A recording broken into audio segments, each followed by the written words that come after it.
사운드 트랙.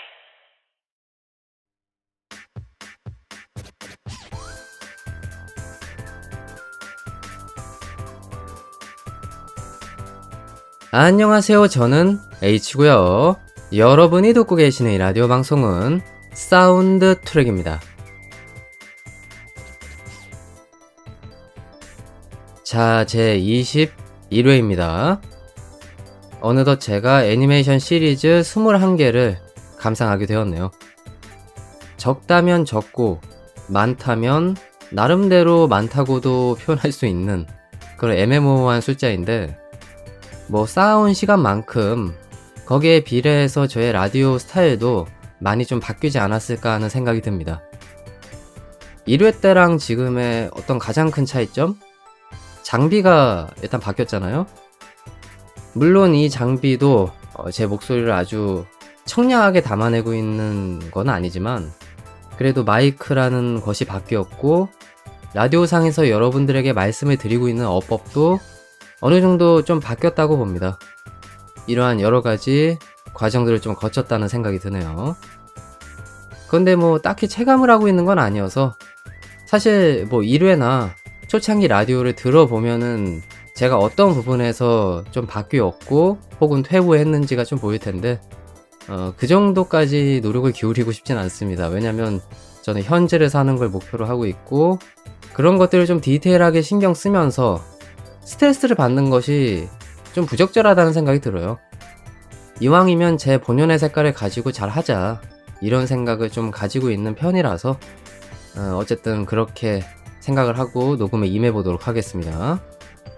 간단하게 21회에서 좀 저의 소회를 밝혀봤고요.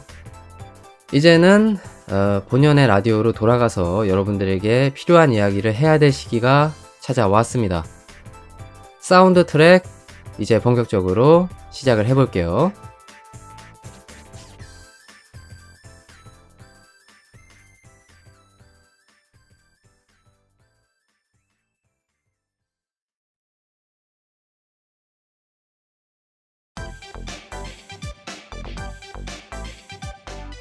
꿀 같은 날에는 꿀꿀한 작품 어떠신지요?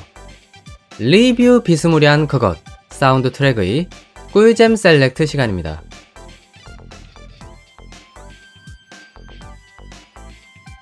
자, 특정 주제에 대해서 제 나름의 감상을 전개해보는 그런 시간이죠. 과연 제가 오늘은 어떤 작품을 가지고 여러분들 앞에 섰을지 저번 회차에 소개했던 예고를 잠깐 들여다보면서 말씀을 이어나가 보도록 하겠습니다. 당시에 제가 수박 겉핥기 식으로 여러분들에게 추측해서 말씀드렸던 이 작품의 장르는요, 과자를 소재로 하는 일상물, 이런 것 같다라고 말씀을 드렸었던 기억이 납니다. 그런데요, 제가 이 작품의 장르를 좀 찾아봤거든요. 틀렸어요. 제가 영 다른 부분을 집었더라고요. 그래서 확실하게 정정해서 이번 회차의 작품의 장르를 여러분들에게 소개해 드리도록 하겠습니다. 자, 일단 첫 번째, 음식. 맞죠? 여기까지는.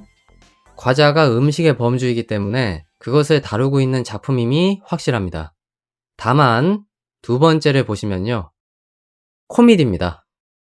즉, 제가 예고편에서는 이 작품이 일상물인 것 같다고 말씀을 드렸었는데, 실제 작품을 보고 나서 여러분들에게 말씀을 드려보면 확실히 이 장르 구성이 맞는 것 같아요.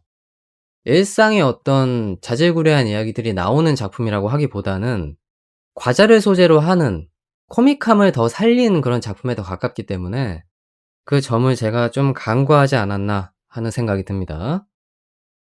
그래서 이 부분을 확실하게 여러분들에게 정정해 드리고요. 여기에다가 한 가지 장르를 더 추가한다면 저는 이렇게 정리를 하나 하고 싶어요. 과자를 다루고 있는데 단순히 이게 코미디만 그치는 게 아니라 그 과자를 설명하는 일종의 교육 애니메이션 같은 작법이 좀 들어가 있습니다. 직관적으로 그냥 말씀을 드린다면 정보 전달? 이런 느낌이 확실하게 나는 그런 애니메이션이라고 할 수가 있겠습니다. 이 정도로 여러분들에게 정리를 해서 말씀드리면 될 것 같고요. 이제 이 작품의 중심 소재에 대해서 말씀을 드리고 넘어가 보도록 하겠습니다. 자, 이 작품은요. 막과자 중독자인 대기업의 영예, 이 한 소녀의 이야기를 담아내고 있는 작품이다. 이렇게 간단 명료하게 정리를 한 상태에서 여러분들에게 이 작품을 드디어 공개해 보도록 합니다. 여러분, 경청해 주세요. 꿀잼 셀렉트. 이번 회 주제는 사랑은 어떤 맛이라고 생각해? 애니메이션 다가시카시 일기입니다.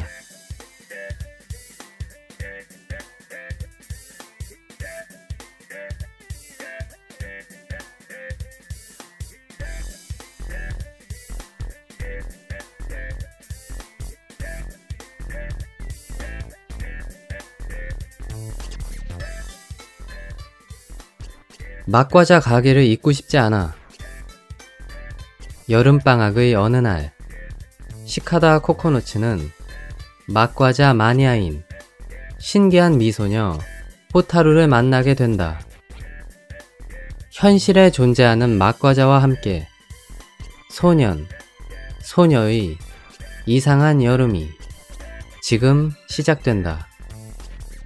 맛있고 그리운 과자 코미디. 배부르게 드세요.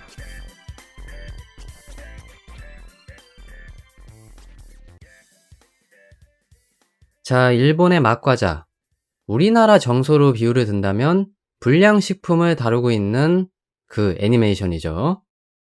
저는 새삼 이 작품 보면서 역시 일본이란 나라는 굉장히 신기한 나라다. 이런 생각을 좀 했었습니다. 막과자라고 하는 소재, 불량식품이라고 하는 소재만으로도 이런 작품이 만들어질 수가 있구나. 그 발상이 참 신기한 것 같아요. 확실히 좀 독특한 소재를 활용해서 긴 이야기를 만들어내는 능력이 일본인들에게 탁월하게 있다.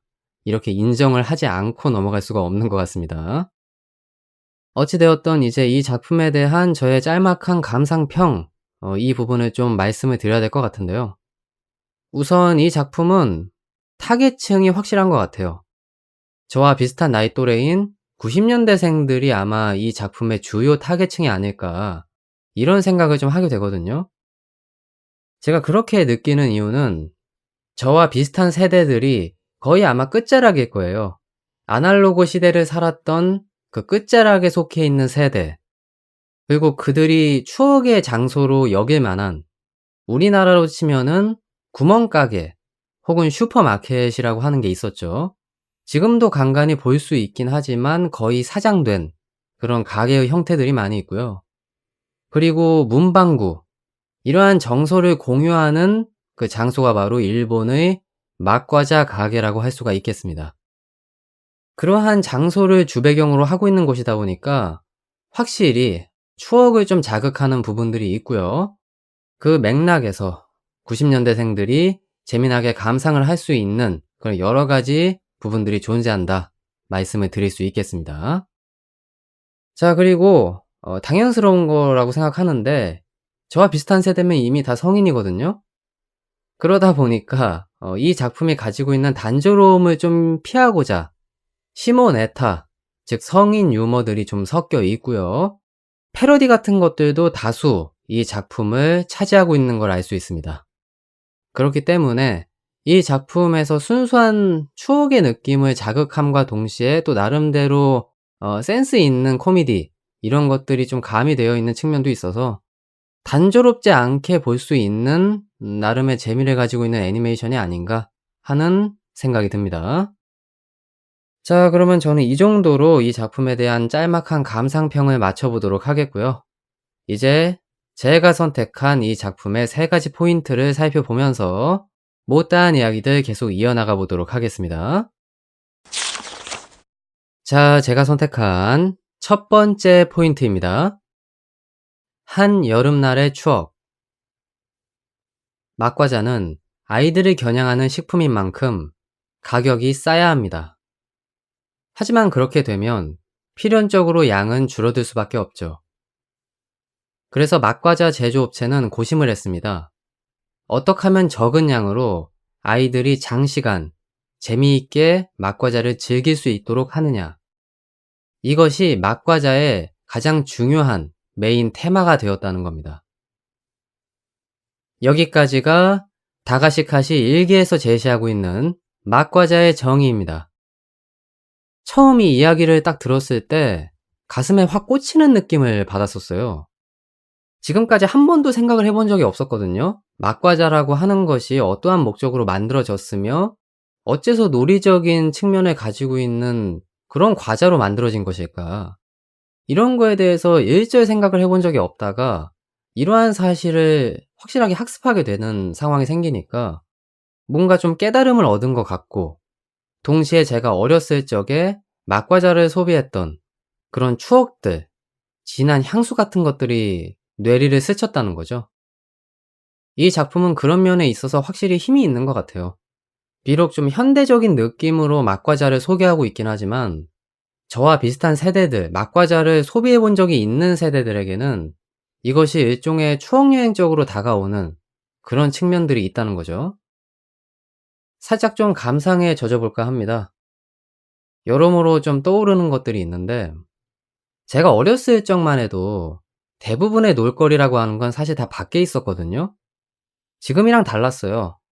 아날로그 시대와 디지털 시대의 중간, 딱 과도기에 걸친 세대였기 때문에 그때까지만 해도 뭐 스마트폰이라던가 인터넷 보급 이런 것들이 이제 충분히 이루어졌던 시기가 아니었죠. 그래서 아이들이 골목에서 뛰어노는 광경을 심심치 않게 볼 수가 있었고, 딱지나 팽이를 하면서 놀거나 술래잡기를 하거나 얼음땡 뭐 이런 종류의 다양한 놀이들을 하는 모습들을 많이 볼 수가 있었단 말이죠. 그리고 그때까지만 해도 골목마다 슈퍼라던가 소위 얘기하는 구멍가게, 문방구 이러한 곳들이 이제 아이들의 놀거리들을 제공하는 위치에 있었죠.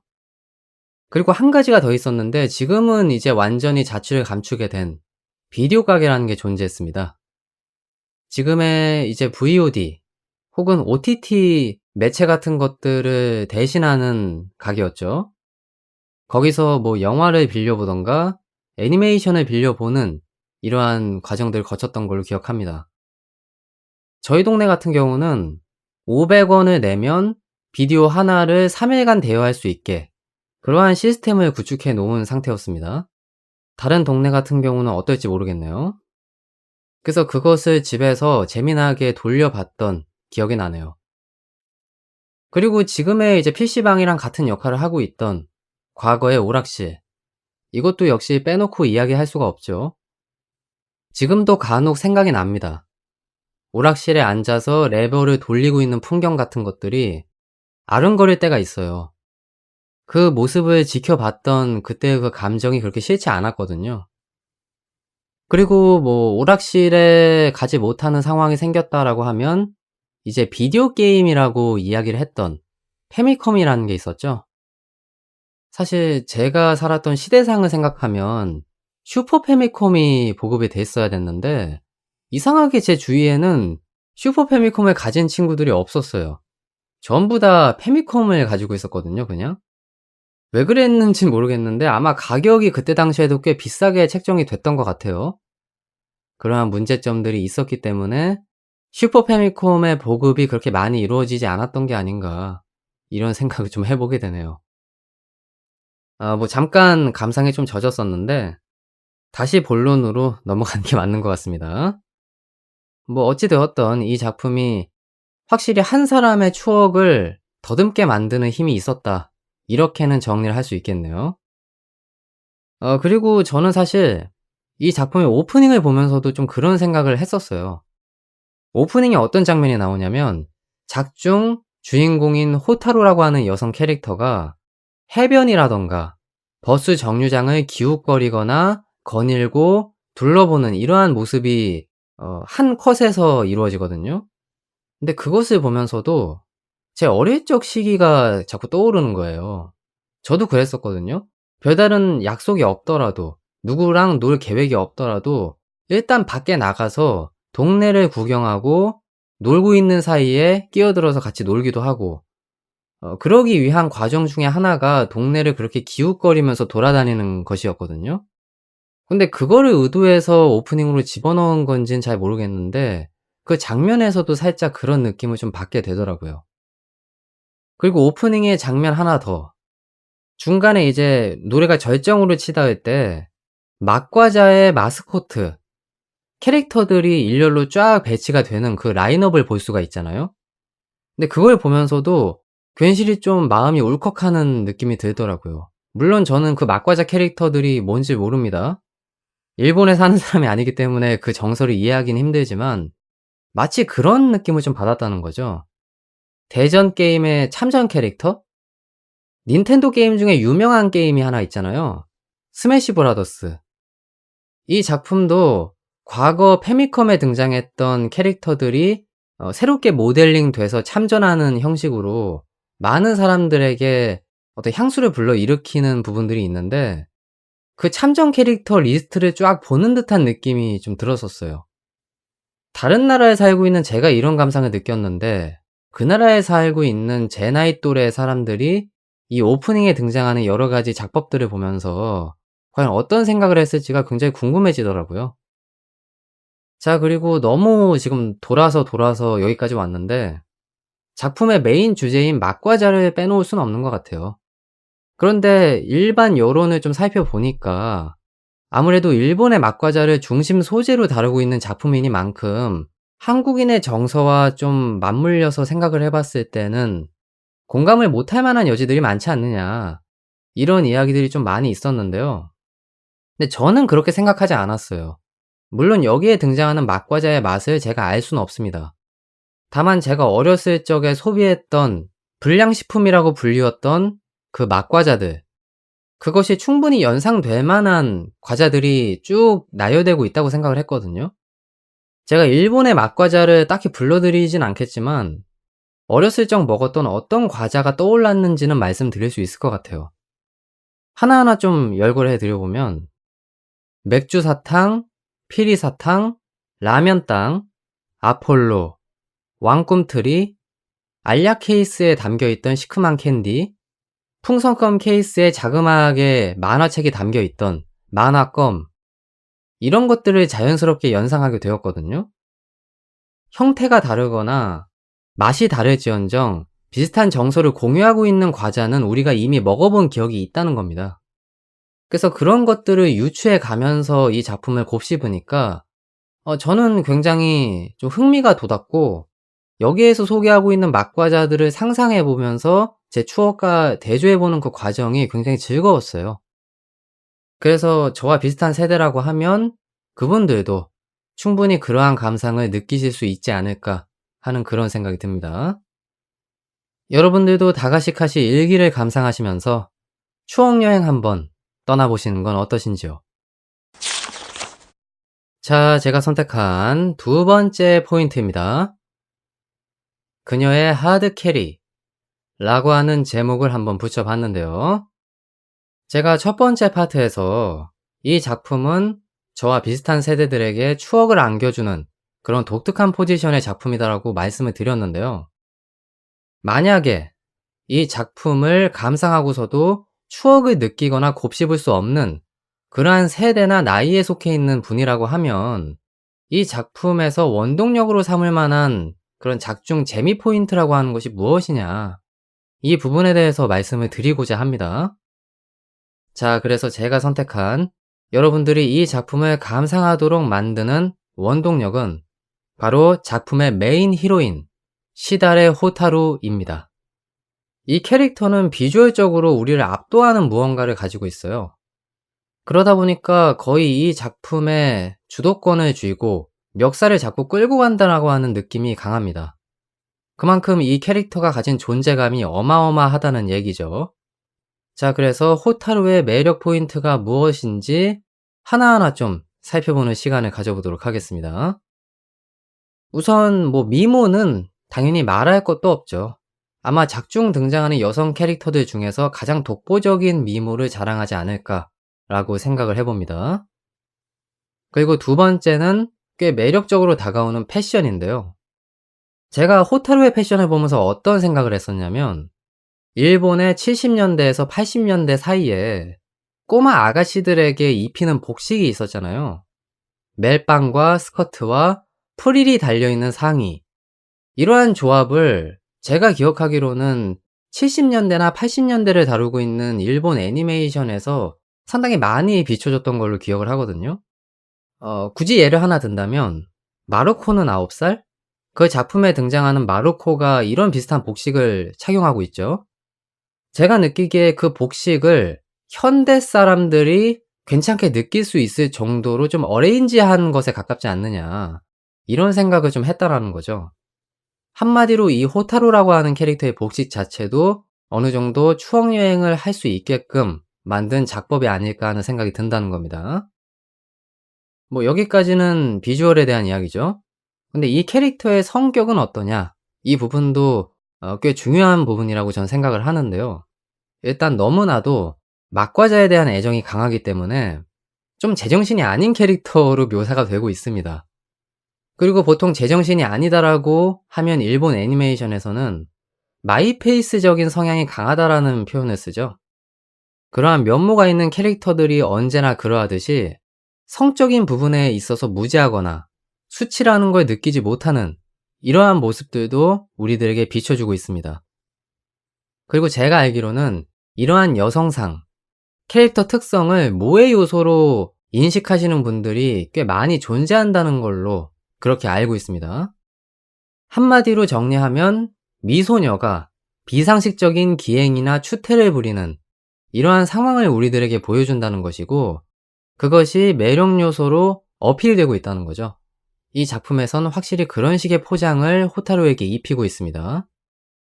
그리고 제가 한 가지 더 꼽고 싶은 모의 포인트가 하나 있는데 좀 비유적으로는 적절하지 않을 수도 있습니다. 제가 어떤 얘기를 하고 싶냐면 서민의 문화를 동경하거나 호의적으로 대하는 그러한 부자상에 가깝다는 생각도 들었거든요.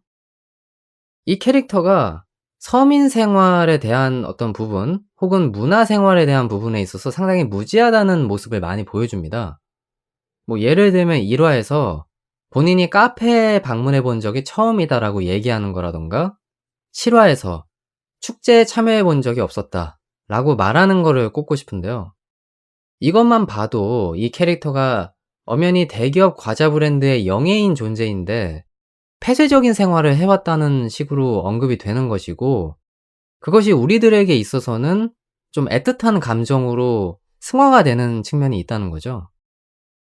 그리고 이 캐릭터가 서민 문화를 접할 때 느끼는 신선한 반응 같은 것들, 이것이 우리들에게는 또 일정 부분 재미로 반환이 되는 측면이 있다는 겁니다. 그리고 이 캐릭터의 정체성상 가장 빛을 발하는 서민 문화의 최고봉이라고 할 수 있는 건 역시 막과자죠. 남들보다 막과자에 있어서만큼 월등하고 막대한 정보를 취급하고 있다는 사실을 우리들이 알 수가 있는데, 게다가 이 캐릭터는 막과자가 가지고 있는 단점도 확실하게 알고 있거든요. 1화에서 포테이토 칩을 좀 크게 부풀려 놓은 것 같은 과자를 먹고 있는데 이런 얘기를 합니다. 이 정크푸드 같은 자극적인 맛이 난 너무 좋다. 이것이 무엇을 뜻하는 것일까요? 한마디로 막과자가 가지고 있는 정체성, 값싸게 만든 출처를 알 수 없는 특유의 그 과자, 그리고 저가의 맛을 덮기 위해서 과한 조미료라던가 양념을 첨가한 이러한 정크푸드로서의 정체성을 가진 과자라는 걸 100% 인지하고 있다는 얘기인 거잖아요. 그러니까 이 캐릭터는 막과자의 그러한 단점조차도 확실하게 포용을 해줄 수 있다라는 그러한 생각을 가지고 있는 진또백이라는 거죠. 그러다 보니까 이 캐릭터가 거의 생활에 있어서 대부분의 시간을 막과자를 먹으면서 보낸다는 걸 알 수가 있습니다. 9화라던가 10화에서는 그 부분이 이제 정점으로 치닫죠. 본인이 구내염에 걸렸는데 그 구내염에 걸린 원인을 어떻게 생각하냐고 사야가 되물으니까 호타루가 이런 대답을 하잖아요. 막과자를 너무 생각한 나머지 수면이 부족해진 그 원인 때문에 구내염이 생긴 게 아닐까? 삼시세끼 동안 막과자를 충분히 섭취하지 못한 그 스트레스가 구내염의 발병 원인 아닐까? 이러한 속 없는 소리를 하는 걸 볼 수가 있는데, 실제로 구내염이 생긴 원인은 뭐 제가 설명을 할 필요성은 없겠지만은 호타루가 막과자를 엄청나게 먹기 때문이죠. 그리고 이 캐릭터가 그러한 구내염을 잡기 위해서 먹고 있는 약 대용의 음식도 막과자입니다. 한마디로 이 캐릭터의 삶을 지탱하고 있는 원동력이자 목적은 바로 막과자라는 얘기가 되는 거죠. 물론 이제 이러한 이야기들을 다 설명하고 나면 제가 왜 아까 부자를 동경하는 서민이라고 하는 요소가 부적절하다고 얘기한지를 아실 텐데, 이 캐릭터는 서민의 문화를 호의적으로 느끼기 때문에 막과자를 좋아하는 건 아니니까요. 하지만 어쨌든 서민적인 문화에 심취해 있는 그러한 캐릭터라는 걸 우리들이 확인할 수 있고, 또 여러 가지 모해 포인트들과 맞물려서 이 호타루라고 하는 캐릭터를 완벽하게 형성하고 있다는 사실을 깨닫게 되는 측면들이 있기 때문에 이 캐릭터가 어쨌든 이 작품에서는 굉장히 중요한 인물이라는 걸 부정할 수 없다고 봅니다. 뭐 저도 개인적으로는 여기 등장하는 캐릭터들 중에서는 호타루가 가장 마음에 드는 것 같네요. 이 정도로 그럼 두 번째 포인트 마치겠습니다. 자, 제가 선택한 마지막 포인트입니다. 제목을 한번 이렇게 정해봤습니다. 계승되는 의지? 다가시카시 일기를 감상하시고 계신 분들에게는 이미 좀 관심사에서 약간 멀어진 소재이죠.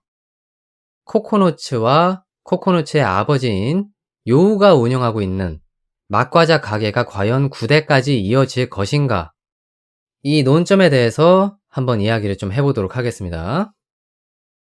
자, 우선 우리들이 일본의 가업이라고 하는 것에 대해서 좀 이해를 해야 될 것 같은데, 뭐 서브컬처를 자주 접하시는 분들이라고 하면 이미 머릿속에 그 개념이 있겠죠. 일본은 대를 이어서 가문의 사업으로 지정한 어떤 일을 꾸준히 이어나가는 문화가 굉장히 견고하게 형성이 되어 있습니다. 뭐 떡집이든 일반적인 가게이든 일본은 가업을 꾸준히 이어나가야 된다라고 하는 정서가 확립이 되어 있는 그런 나라이죠. 다만 이제 여기서 문제가 있는 거는 막과자 가게가 엄연하게 사양 사업인 거잖아요, 사실은. 굳이 우리나라의 예를 들지 않더라도 일본 내에서도 분명히 막과자 가게는 사라지고 있는 과거의 유물 취급을 받을 가능성이 높다, 이렇게 생각을 해볼 수가 있는 거죠. 특히나 제가 논논비오리 일기를 다뤘을 때를 돌이켜 생각해 봐도 거기에 등장하는 막과자집 주인으로 나오는 인물, 카에데였나요? 그 캐릭터도 막과자 가게만으로는 생계를 이어나가기가 힘들기 때문에 통신 판매 대행과 같은 그러한 이제 투잡을 뛰는 모습을 볼 수가 있고요. 또 이거는 여러분들이 잘 모르시는 프로그램일 텐데, 일본에 게임센터 CX라고 하는 그러한 예능 프로그램이 존재합니다. 이 작품이 어떤 계열이냐면 우리나라에서 방영을 하고 있는 형김의 왕까지와 거의 구성이 비슷합니다. 다만 이제 중심으로 다루고 있는 소재가 고전 게임, 뭐 패미컴이라던가 슈퍼 패미컴 이런 거에 한정되어 있다는 게 특이점인 거죠. 어찌 되었든 뭐 본론으로 다시 넘어가서 말씀을 드리면요, 이 프로그램의 코너 중간에 추억의 장소를 탐방하거나 취재하는 이러한 이제 과정을 거치는 것이 나오는데, 여기서도 그 추억의 장소, 추억을 불러일으키는 특수한 공간을 거의 대부분 막과자집으로 지정을 해 놓고 있습니다. 그렇다는 걸 생각해 보면 확실하게 사양 사업이 맞다는 거죠. 추억의 공간이라고 하는 것 자체가 이미 현실에서는 많이 보기가 어려워졌다라는 걸 얘기하는 거니까요. 어찌 되었든 이러한 것들을 종합적으로 생각을 해 봤을 때 아버지인 요우가 명백하게 아들의 앞날을 막고 있는 듯한 형상이란 말이죠. 아들은 만화가를 꿈꾸는데 아버지는 이 생계에 위협이 되는 막과자집이라고 하는 걸 아들한테 있게끔 자꾸 강요를 하고 있는 모양새이기 때문에 이 부분으로만 우리들 생각해보면 굉장히 못난 아버지가 되어야 마땅한데, 여기서 갑자기 급전개가 이루어집니다. 바로 호타루가 등장하기 때문이죠. 호타루는 요우를 콕 집어서 자신의 아버지의 대기업에 스카우트를 하려고 하죠. 그리고 이 순간부터 이 사안은 난제로 빠지게 됩니다. 아들의 만화가로서의 꿈, 이 부분과 아버지가 대기업의 스카우트 되면서 제2의 인생을 살 수 있는 이러한 기회가 주어진 것이 서로 상충을 하게 되는 상황이 생기는 거잖아요. 하지만 뭐 작품상의 전개로만 봤을 때는 코코너츠가 가업을 물려받는 것이 옳지 않느냐라는 식으로 좀 그렇게 유도를 하는 측면이 있는 것 같아요. 그리고 우리들의 어떤 고정관념, 이런 것들을 생각해 봤을 때 유교적인 사상 같은 것들이 좀 존재하잖아요. 아무리 그래도 아버지의 제2의 인생, 이 부분을 아들이 좀 보탬이 되어 주는 것이 맞지 않느냐 라고 하는 이제 논리 구조가 형성이 될 수밖에 없는 것이기 때문에 코코너츠에게는 좀 불리한 그런 여론이 형성되지 않을까, 이런 생각을 좀 해 보게 되거든요. 그런데 여기서 이러한 내용들을 쏙 빼고 순수하게 나라면, 내가 코코너츠라고 한다면 이 상황을 과연 어떻게 다룰 것이냐, 이것이 좀 새삼스레 궁금해지더라고요. 여러분이라면 과연 이 상황을 어떻게 대처하실 건가요? 만약에 제가 코코너츠라면 저는 이렇게 할 것 같아요. 일단 아버지는 명백한 데이터가 있습니다. 대기업에서 능력을 인정받았기 때문에 요우를 스카우트하려고 하는 거잖아요. 반면에 코코너츠는 만화에 대한 꿈을 가지고 있긴 하지만 평가를 받아본 적이 지금까지 단 한 번도 없습니다. 이 부분에 있어서는 일단 데이터적인 측면으로 봤을 때 확실하게 제가 밀리죠. 그래서 만약에 저라고 한다면 아버지한테 일정 기간을 달라고 할 것 같아요. 제가 뭐 1년이든 아니면 반년이든 만화를 그려서 이걸로 공모전에 좀 출품을 해 보려고 한다. 그리고 만약에 공모전에 출품을 해서 거기에 대한 어떤 피드백이 온다든가 일정 부분의 성과가 있다면 그 부분에 대한 재고를 다시금 해 주시라. 이렇게 하는 것이 바람직하지 않나 하는 생각이 듭니다. 그리고 뭐 만약에 별다른 평가를 받지 못한다라고 하면 그냥 조용히 가업을 잇는 것도 방법이지 않을까, 이런 생각을 좀 하게 되는 측면이 있네요. 뭐 어찌 되었든 아버지가 대기업에 취직을 하게 되면 거기에 걸맞는 봉급을 받으실 것이고 그 봉급으로 제 어떤 삶의 보탬을 좀 해 주시겠죠? 시골의 막과자집이라고 하면 생계 유지가 좀 곤란한 측면이 확실히 있으니까 아버지가 분명히 도와주실 거라는 생각이 들고, 그런 부분을 좀 유지하면서 힘을 숨기고 있다가 적절한 시기가 찾아왔을 때 다시금 좀 만화가의 길을 모색해 볼 수도 있지 않을까 하는 그런 생각이 듭니다. 뭐 그런데 이건 어디까지나 그냥 저의 생각일 뿐이고요. 여러분들의 생각이 가장 중요한 거죠. 여러분들이라면 이러한 난제를 어떻게 극복하실지 한번 여러모로 피드백 부탁드리도록 하겠습니다. 자, 그러면 여기까지 꿀잼 셀렉트를 이만 마쳐보도록 하겠고요. 뭐 종합적으로 좀 추억 여행을 많이 했던 것 같네요. 작품에 대한 이야기를 하기에 앞서서 제가 가지고 있던 과거의 기억들을 좀 여러분들에게 내보이는 데 집중을 많이 한 것 같습니다. 이것이 적절한 대처였는지 아니면은 제가 말도 안 되는 짓을 한 건지는 저도 나중에 편집하면서 좀 들어봐야겠네요. 여러분들이 부디 만족하셨으면 좋겠다라는 것이 제 바람입니다. 자, 그러면 저는 여기까지 꿀잼 셀렉트 인사를 드리도록 하겠고요. 이제 다음 코너를 준비하면서 여러분들에게 새로운 모습으로 다시 찾아뵙도록 하겠습니다. 저는 그럼 머지않아 곧 다음 코너로 다시 찾아뵙도록 하겠습니다. 사운드 트랙.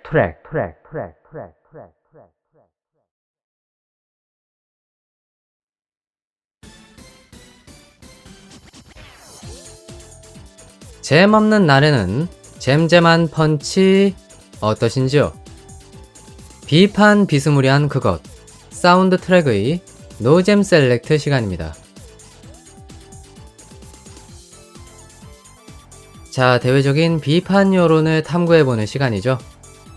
오늘 제가 선택한 이 작품 다가시카시 일기는 뭐 명실상부한 독특한 소재를 가진 작품이라고 볼 수가 있겠죠.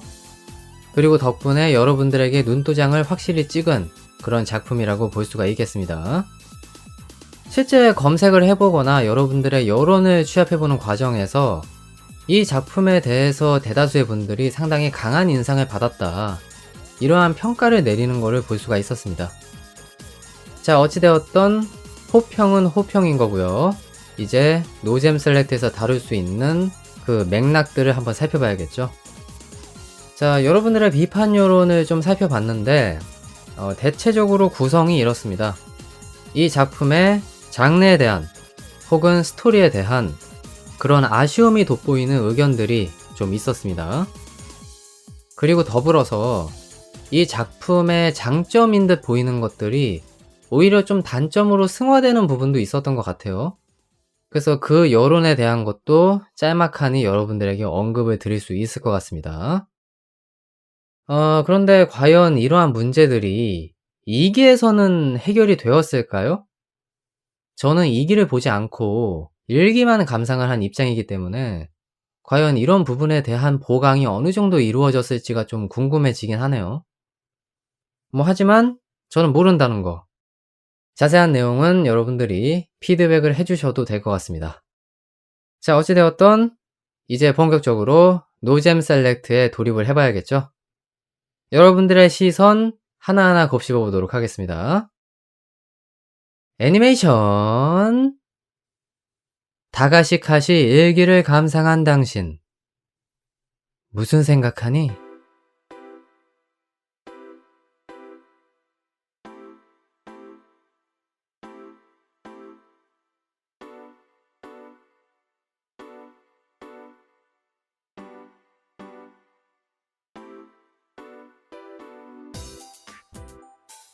호타루 짱, 사야 짱.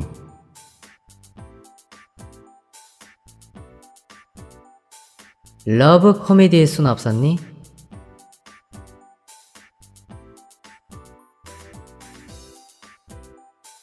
아버지, 뭐 하시는 겁니까?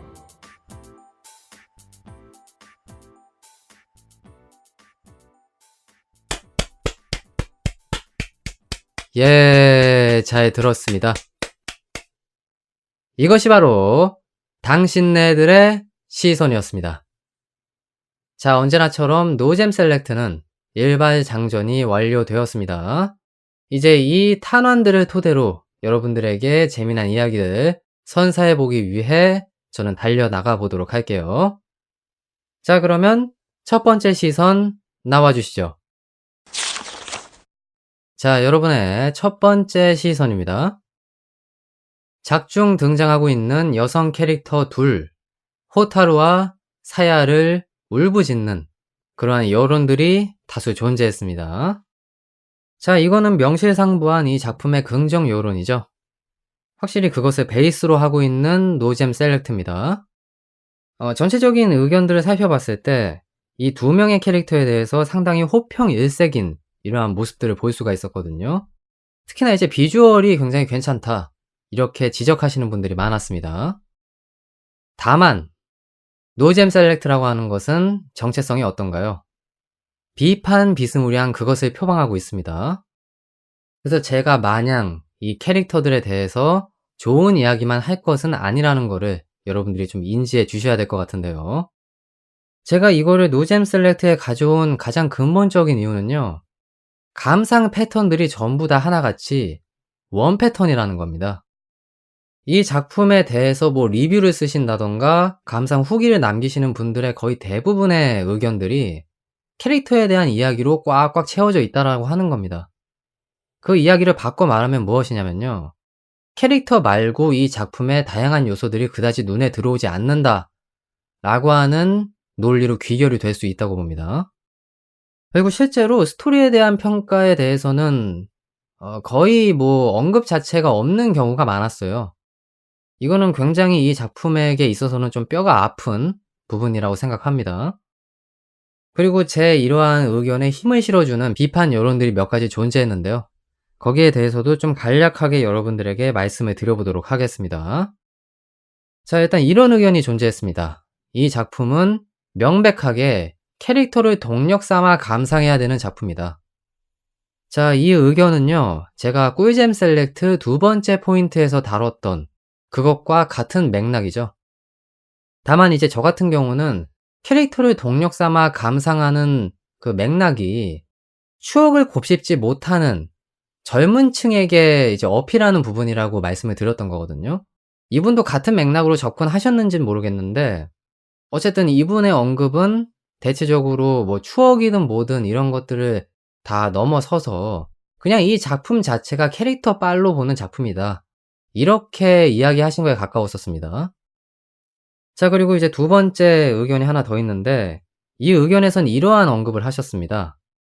캐릭터를 빼면 이 작품이 가지고 있는 스토리적인 부분들이 뭐 노잼에 가깝다고 표현해도 과언은 아닐 것이다.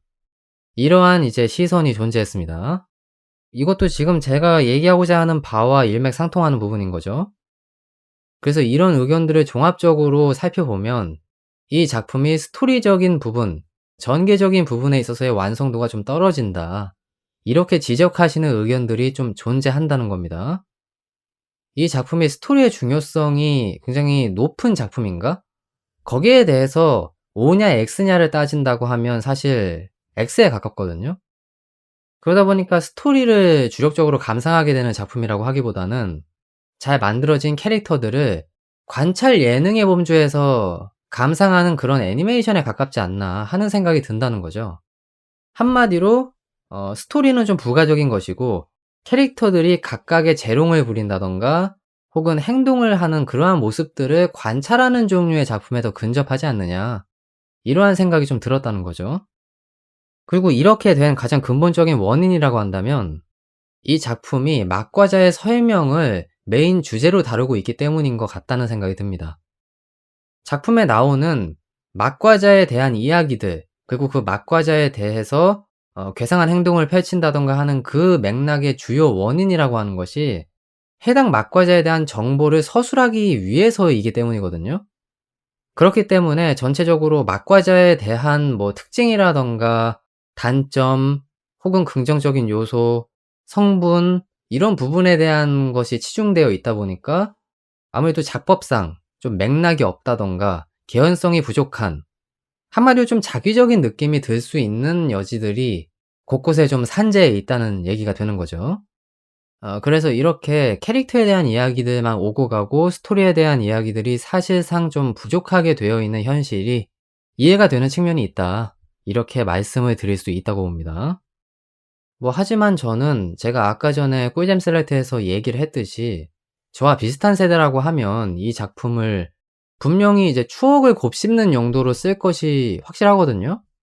그렇다라고 했을 때 그분들에게는 그 역할이 이 작품에서 가장 중요한 포지션을 차지할 것이기 때문에 공감만 할 수 있다면 이러한 단점들이 많이 희석이 될 수 있지 않을까 하는 생각이 듭니다. 여러분들의 시선은 과연 어떠하신지요? 자, 여러분의 두 번째 시선입니다. 이 작품이 러브 코미디였으면 더 좋지 않았을까? 이러한 의견을 건의해 보시는 시선들이 존재했는데요. 아마 이것도 스토리가 좀 아쉽다라고 하는 그 맥락이랑 같은 결의 의견인 것 같아요. 이 작품을 보다 보면 사실 캐릭터 간의 구도라고 하는 것이 약간 좀 형성이 돼 있다는 생각이 들거든요. 예를 들면 애정전선 같은 걸 말씀드리는 거죠.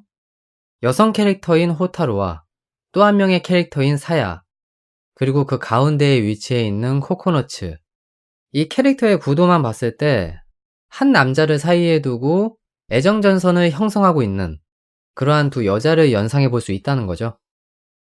그리고 실제 이 작품의 지분을 차지하고 있는 두 캐릭터가 호타루와 사야니까 러브 코미디적인 성격을 강화했을 때 이 캐릭터들에게 빛이 조명되지 않겠느냐 라고 하는 시선들이 존재하는 건데요. 뭐 인터넷을 보신 분들은 알겠지만 사실 여성 캐릭터 중에서 사야에 대한 지지율이 좀 미묘하게 높긴 높아요. 저는 호타루를 더 좋게 봐 가지고. 어쨌든 이러한 의견을 내신 분들이 어떠한 전개를 원하시냐라고 하면은 바로 수라장 전개를 원한다는 거죠. 이제 애정전선 사이에서 미묘하게 그 신경전이 좀 일어나고 있는 이러한 모양새를 갖추는 러브 코미디적인 장치들이 좀 첨가됐다고 하면 더욱더 작품이 풍성해질 수 있지 않았을까라고 하는 시선인 겁니다. 다만 그렇다고 해서 하렘까지 이 구도가 가는 거를 원하시지는 않았을 거예요. 왜냐면 이제 하렘이라고 하는 구도가 이 작품에 들어가 버리게 되면 막과자를 설명하는 이 작품의 정체성이라고 하는 것이 명백하게 무너져 버릴 수밖에 없기 때문에 좀 약한 수위의 러브 코미디를 지향하신 분들이 이러한 의견을 내신 거라고 생각합니다. 어찌 되었든 이 작품이 확실하게 좀 그런 구도를 가지고 있는 것은 부정할 수 없고, 호타루와 사야라고 하는 캐릭터도 마냥 서로를 경쟁자로서 바라보는 눈초리가 있는 작품이라고 하기보다는 서로가 서로에 대해서 긍정적인 마음가짐을 가지고 있는 그런 우정을 공유하고 있는 모습도 많이 보여주고 있거든요. 그런 것들을 생각해 봤을 때 러브 코미디의 전개가 등장한다고 하면 나름대로 볼 만한 작품으로 좀 여러분들에게 각인이 많이 될 수도 있지 않았을까 하는 생각이 드는 부분도 있죠. 그리고 단순히 이제 여성 캐릭터들만을 논하기 이전에 코코너츠라고 하는 인물도 여성 캐릭터를 대하는 자세가 약간 좀 괴리가 있어요. 그래서 그 부분을 이제 극대화시켰을 때 재미난 장면들이 많이 등장할 수 있는 여지들이 있거든요. 뭐 예를 들면 코코너츠가 호타루에 대하는 모습은 전형적인 츠코미에 가깝습니다. 딴죽을 거는 입장이라는 거죠.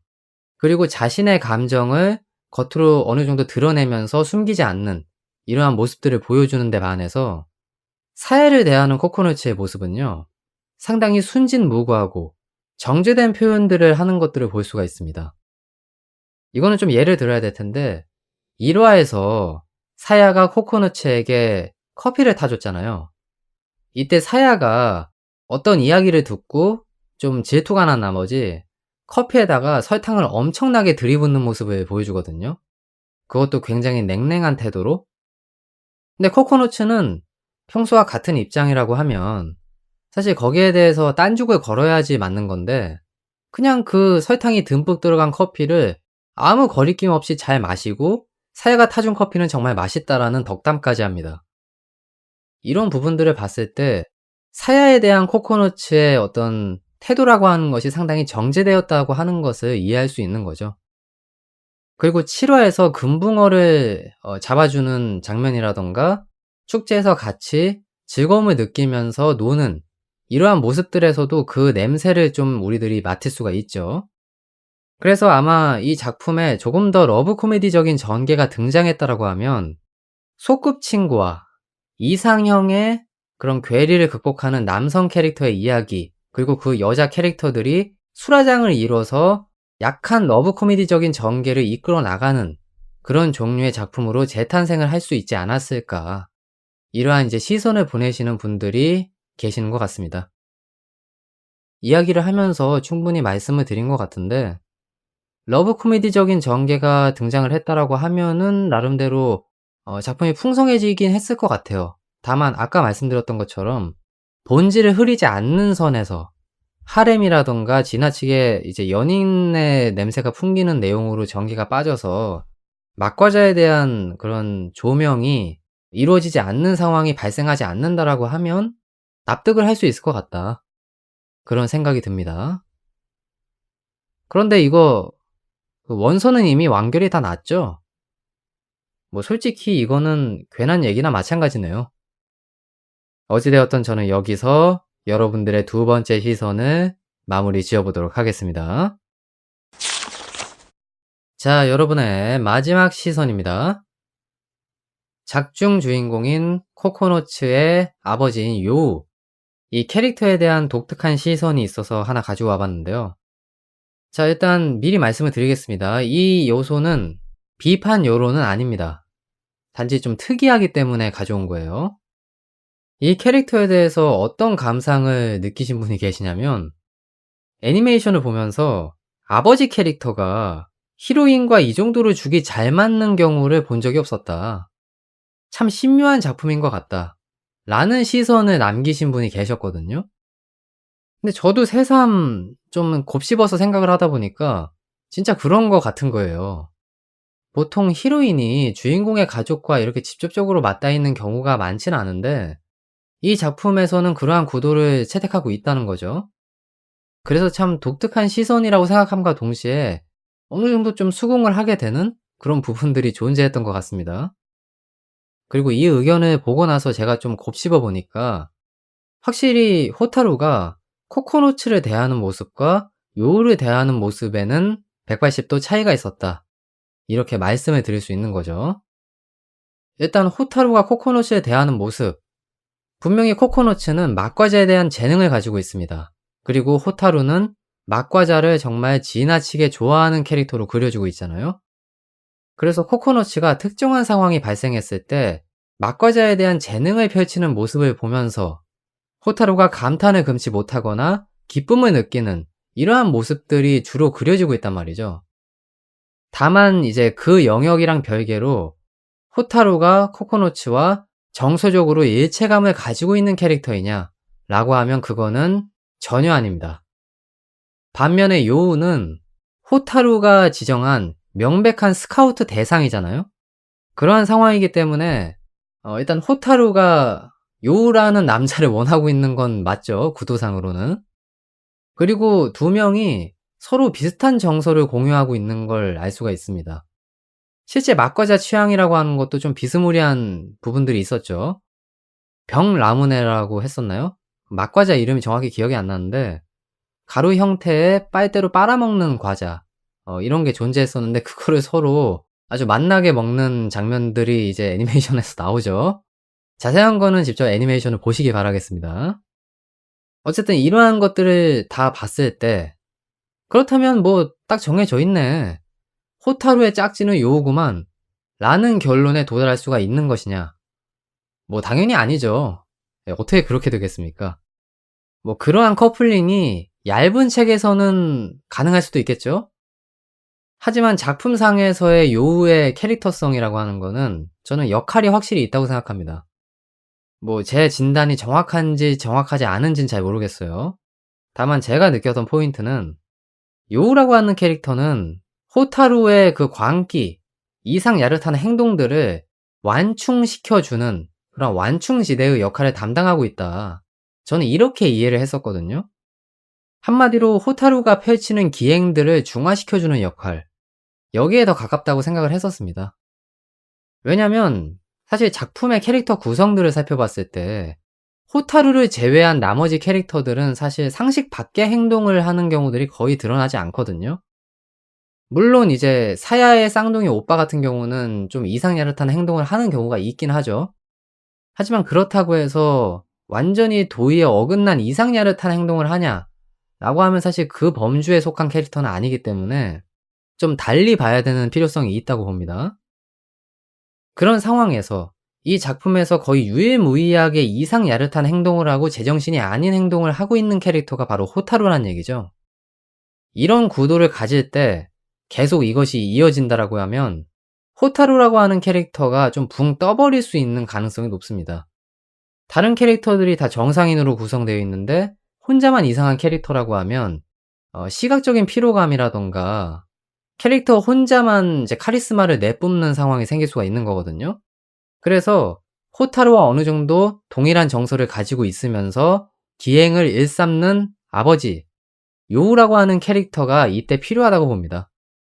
그래서 호타루가 하는 행동과 요우가 하는 행동이 같이 겹쳐 보이기 시작하면서 좀 이 이상 야릇한 시츄레이션들이 중화되어서 우리들에게 비춰지는 측면이 있다라는 거죠.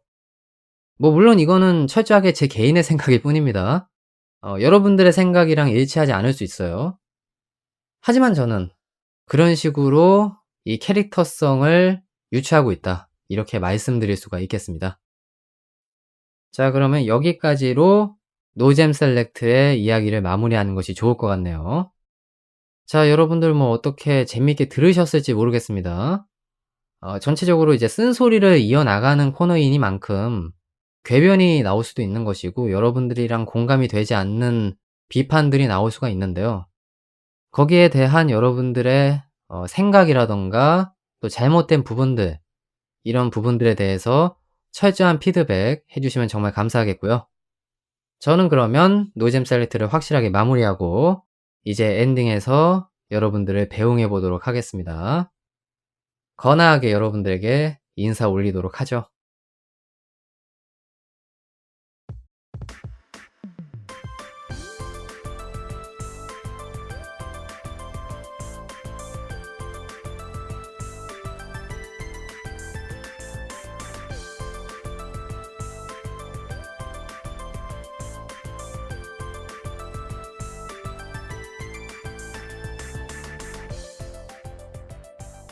자, 여러분. 라디오 재미있게 잘 들으셨나요? 이제 엔딩입니다. 자, 오랜만에 좀 추억여행을 떠나봤다. 이러한 소회를 아까 밝혔는데요. 뭐 캐릭터도 캐릭터 나름대로 마음에 들었고 맛과자들도 좀 식욕을 당기게 만드는 측면들이 있어가지고 한번 맛과자 사러 가보는 것도 나쁘진 않을 것 같아요. 물론 뭐 요즘 맛과자라고 하는 그 존재들이 편의점에 가면 있을까요? 사 먹어보진 않은 지가 워낙에 오래돼가지고 과자 근처에도 안 가봤는데 새삼 좀 이렇게 달짝지근하고 그 자극적인 맛들이 약간 땡기는 그런 부분들이 존재하는 것 같습니다. 여러분들도 아마 이 제품 보시면은 좀 그런 것들이 당기지 않을까 하는 생각이 듭니다. 어찌되었던 저는 이제 사운드 트랙의 문을 닫아봐야겠고요. 언제나처럼 다음 회차에서 어떤 작품을 감상할지 예고를 드린 이후에 확실하게 문을 걸어 잠가 보도록 하겠습니다. 뭐 그런데 제가 이거 진짜 전혀 사전 정보가 없는 작품이어가지고요. 어떤 작품일지 감이 안 오는데 제가 어쨌든 프로필상으로 이해한 이 작품의 장르는 이렇습니다. 일단 일상물이 기본 베이스가 되는 것 같아요. 그리고 선거라고 하는 키워드가 어느 정도 좀 접목이 되어 있는 작품인 듯 합니다. 과연 여러분들이 이 작품을 감상하시면서 어떤 느낌을 받으셨을지, 그리고 저는 이 작품에 대해서 어떠한 감상을 느낄지 정말 궁금해지는 순간이네요. 여러분들에게 좋은 라디오 전달하기 위해서 저는 또 힘을 숨긴 채 다음 회차를 맞이하도록 해보겠습니다. 지금까지 재미있게 들어주셔서 정말 감사하고요. 저는 이제 그만 작별의 인사를 고하도록 하겠습니다. 좋은 하루 보내세요. 지금까지 사운드 트랙이었습니다.